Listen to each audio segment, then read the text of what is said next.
Hello students, आज के editorial का टॉपिक है moving forward with a newer concept of USC. यहाँ पे यूएससी का फुल फॉर्म है यूनिवर्सल हेल्थ कवरेज या यूनिवर्सल हेल्थ केयर। इस टॉपिक को आप कनेक्ट कर पाएंगे जीएस 3 में एसएनटी है, साइंस एंड टेक्नोलॉजी, उससे आप कनेक्ट कर पाएंगे। आते हैं एडिटोरियल के एनालिसिस पर। क्या हम बिलीव रखते हैं हेल्थ को ह्यूमन की बेसिक राइट की तरह? हमारे जैसे कि इंडिया के कॉन्स्टिट्यूशन में इसको गारंटी किया गया है अंडर राइट टू लाइफ। ये क्वेश्चन मार्क है और इसके कंट्रास्ट में हमारा बिलीव है WHO की डेफिनेशन है हेल्थ की, जहाँ पर हेल्थ की टोटलिटी की बात करते हैं। इन टोटल हम बिलीव करते हैं कि हेल्थ क्या होती है, जिसमें हम mental, social wellbeing, happiness beyond physical fitness है। क्योंकि हैप्पीनेस जरूरी नहीं है कि जो इंसान फिजिकली फिट हो वो हैप्पी भी हो। तो फिजिकल फिटनेस के बियॉन्ड हैप्पीनेस को देखना है। और एब्सेंस ऑफ डिजीज, किसी भी तरह का कोई डिजीज नहीं हो, डिसेबिलिटी, तो ये WHO की डेफिनेशन के अकॉर्डिंग हेल्थ है। ये जो मीन्स है हम कभी अचीव नहीं कर पाएंगे हेल्थ की वाइडर डेफिनेशन पे जब तक हम एड्रेस नहीं करते हैं हेल्थ के डिटर्मिनेंट्स क्या हैं। अगर उन पे हम ध्यान ना दें तो मुश्किल होगा ये जो वाइडर डेफिनेशन है उस टर्म पर हम हेल्थ को अचीव कर पाए। नीड क्या है? इंटरसेक्टोरल कन्वर्जेंस चाहिए। मेडिकल के अलावा, हेल्थ डिपार्टमेंट्स के अलावा, जैसे कि विमेन है, ये चाइल्ड डेवलपमेंट है, फूड न्यूट्रिशन, एग्रीकल्चर या एनिमल हस्बेंड्री है, civil supplies, rural water supply, sanitation, social welfare, tribal welfare, education, forestry, ये सारी चीजें बियॉन्ड मेडिकल और हेल्थ डिपार्टमेंट के ही है। और अगर इन चीजों पे ध्यान नहीं देते हैं तो जो WHO की डेफिनेशन है हेल्थ की, एक ब्रॉडर जो पर्सपेक्टिव है हेल्थ का, जो ब्रॉडर सेंस है, उसको अचीव करना मुश्किल होगा। सभी लोगों ने सब्सक्राइब किया इस चीज को, माना इस स्लोगन को कि हेल्थ फॉर ऑल 2000 से, जो कि प्रपोज किया गया था हफ्दान महलर और एंडोर्स किया गया वर्ल्ड हेल्थ असेंबली ने 1977 में। इस बात को एंडोर्स भी किया, माना भी। स्लोगन जो है वो एक उसमें एक इनहेरेंट इम्प्लीकेशन है। फॉर ऑल मीन्स यूनिवर्सलाइजेशन, सबके लिए है। और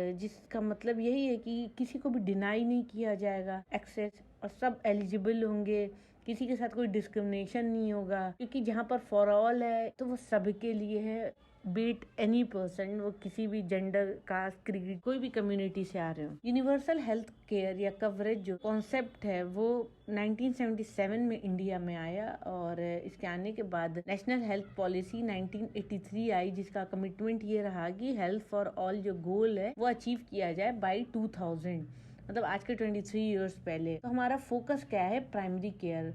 कब और कैसे? और ये जो पार्शियल कवरेज है पॉपुलेशन का, पार्शियल रिस्पॉन्सिबिलिटी है रूलिंग गवर्नमेंट की। इंटरनेशनल कॉन्फ्रेंस जो हुई प्राइमरी हेल्थ केयर पर एट अल्मा आटा 1978 में, वहाँ पर 8 कंपोनेंट्स देखे गए जो कि मिनिमम केयर सारे सिटीजन को प्रोवाइड करने चाहिए।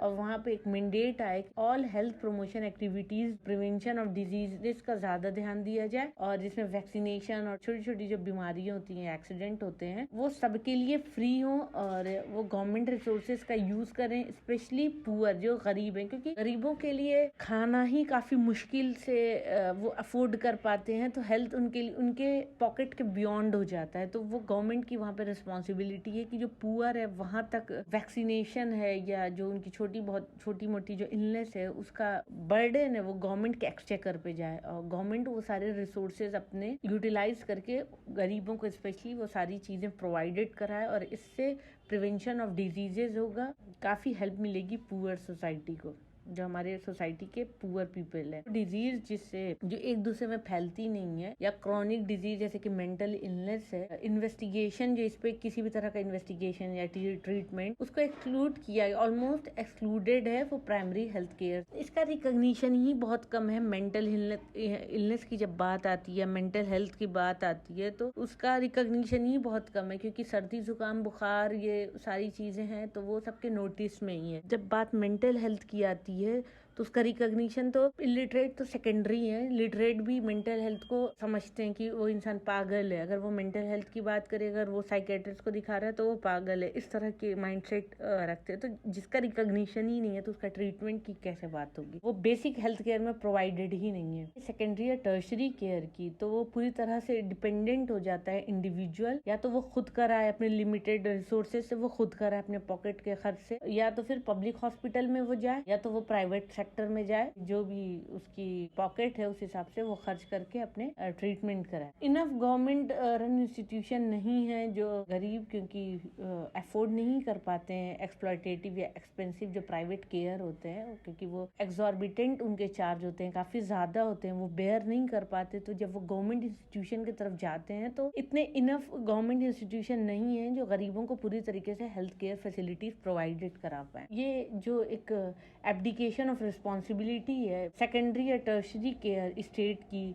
इंश्योर करता है डोमिनेंट या अनरेगुलेटेड या प्रॉफिट मेकिंग प्राइवेट सेक्टर। और इसके साथ साथ हेल्थ इंश्योरेंस सेक्टर भी जो बहुत खुश होते हैं और इसी वजह से वो थ्राइव भी कर रहे हैं, क्योंकि प्राइवेट सेक्टर का रोल आ जाता है और गवर्नमेंट का जहाँ पर रोल कम हो जाता है तो प्राइवेट सेक्टर उस लूप को फुलफिल कर रहा है। और इस तरह से इंश्योरेंस सेक्टर भी जो है वो भी काफी तेजी से बढ़ रहे हैं, क्योंकि वो तरह तरह के हेल्थ केयर फैसिलिटीज इंश्योरेंस जो पैकेज है वो प्रोवाइडेड करा रहे हैं। तो ये एक डाइकोटॉमी हो गई between peripheral primary and institutional referred specialist care secondary और टर्शरी लेवल पर। अगर रियलाइज करें कि पुअर जो है वो कॉन्ट्रैक्ट कर लिया, अगर उसको किसी भी तरह की क्रोनिक इलनेस या नॉन कम्युनिकेबल डिजीज जैसे कि कार्डियक या न्यूट्रल या मेंटल या कोई मेटाबॉलिक डिसऑर्डर हो गया, तो उसमें इन्वेस्टिगेशन रिक्वायर होता है और मैनेजमेंट भी रिक्वायर होता है पेरिफेरल प्राइमरी हेल्थ इंस्टीट्यूशन पे और प्राइमरी हेल्थ केयर वर्जन 2 पर भी। और या तो फिर कॉम्प्रिहेंसिव PHC में जो defined require investigation and management eight peripheral primary health institution और प्राइमरी हेल्थ केयर वर्जन 2 और कॉम्प्रिहेंसिव प्राइमरी हेल्थ केयर, और ये डिफाइंड भी है।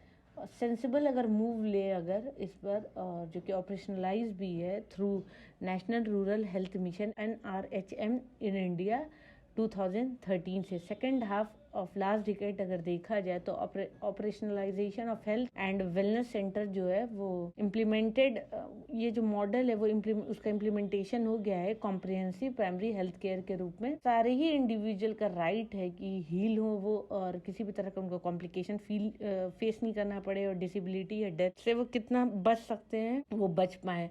और ये जो राइट है वो गारंटी करता है हमारे ना कि सिर्फ ये जो राइट है वो गारंटी करता है सिर्फ इंडिविजुअलिज्म से, जो कि हमारे पब्लिक हेल्थ के थ्रू प्रोवाइडेड है। और न्यू ग्लोबल अप्रोच जो है हमारी वो शिफ्ट हो रही है यूनिवर्सल हेल्थ कवरेज या यूनिवर्सल हेल्थ केयर के साइड, जहाँ पे कोई किसी को भी छोड़ा नहीं जाएगा, कोई भी ऐसा नहीं होगा जिसकी केयर नहीं की जाएगी। Nobody is left uncounted and uncared for।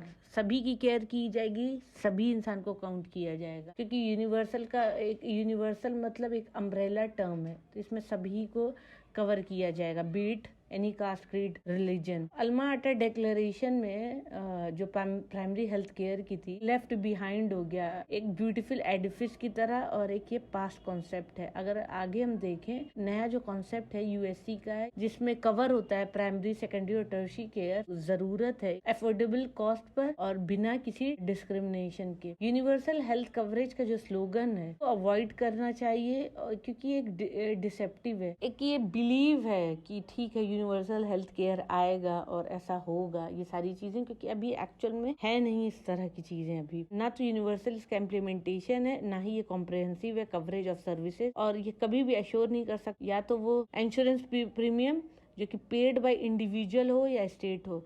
तो जब भी यूनिवर्सल कवरेज आएगा और इसका इम्प्लीमेंटेशन होगा और इसका जो कॉम्प्रिहेंसिव कवरेज ऑफ सर्विस होगी, वो कभी भी एश्योर एसेसिबिलिटी या अफोर्डेबिलिटी नहीं प्रोवाइड कराएगी। जो इसकी फाइनेंसिंग होगी वो कंडीशनल होगी इंश्योरेंस प्रीमियम के थ्रू, या तो वो इंडिविजुअल पे करे या तो फिर स्टेट पे करे, कोई ना कोई इसे पे करेगा ही, तभी सभी को यूनिवर्सल हेल्थ कवरेज मिल सकती है। WHO को ये रिस्पॉन्सिबिलिटी वर्ल्ड बैंक को नहीं देना चाहिए, और रॉकफेलर फाउंडेशन को ड्यूरिंग पीरियड ऑफ 2004 to 2010, क्योंकि एक प्रो मार्केट ड्रिवन रिफॉर्म है, गाइडलाइन है, जिसमें रिड्यूस करता है स्टेट रेगुलेशन और ये सेलेक्टिवली अनइकोनॉमिकल सर्विस कवरेजेस है। अगर इसके बैक ट्रैक पे देखा जाए हेल्थ केयर फॉर ऑल, तो ये डाइल्यूट करता है USC कॉन्सेप्ट। अगर हेल्थ फॉर ऑल के बैक ट्रैक को देखा जाए तो USC का जो कॉन्सेप्ट है वो डाइल्यूटेड हो रहा है। अगर इसको कॉन्सोलेशन में देखें world health assembly resolution of 2011 के, तो वहाँ अर्ज कर रही हैं कंट्रीज अफोर्ड नहीं कर पा रहे, उनसे भी ज्यादा फिर वो लोन लेके इनसे उनसे मांग कर अपने बीमारियों का इलाज कराते हैं, वो एक कैटास्ट्रॉफिक एक्सपेंडिचर हो जाता है हेल्थ पर। एज अ रिजल्ट क्या होता है, फैमिलीज